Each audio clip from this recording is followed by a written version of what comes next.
Aktris Nikita Mirzani sesumbar bakal bagi-bagi uang kepada warganet. Namun rencana tersebut diungkapnya hanya sekedar prank, diduga bak menyindir Bunda Korla yang baru saja telah mengembalikan uangnya. Bunda Korla mengaku telah mengembalikan uang Nikita Mirzani senilai 100 juta rupiah melakukan live Instagram pada Rabu 1 Februari 2023. Menurut selebgram yang dijuluki Ratu Jreng itu tak butuh waktu lama untuk mengembalikan uang Nikita Mirzani. 2 hari setelah ditagih oleh ibu 3 anak itu, Bunda Korla segera mentransfernya.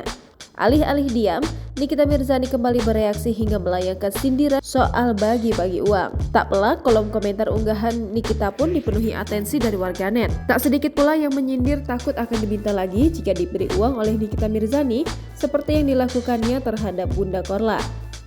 Namun ada pula yang mengingat kembali pernyataan Nikita Mirzani yang pernah berjanji jika Bunda Korla mengembalikan uang 100 juta rupiah, ia akan membagikannya kepada netizen sebanyak 500.000 untuk setiap orang. Rupanya ucapan Nikita Mirzani ingin membagi uang tersebut bukan sekedar prank belaka. Menariknya, salah satu dari warganet justru mengaku telah mendapatkan transferan uang dari Nikita Mirzani. Sosok tersebut mengaku terharu setelah menerima uang 1 juta dari Nyai.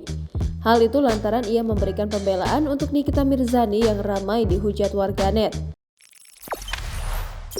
Jangan lupa subscribe, share, komen, dan like ya!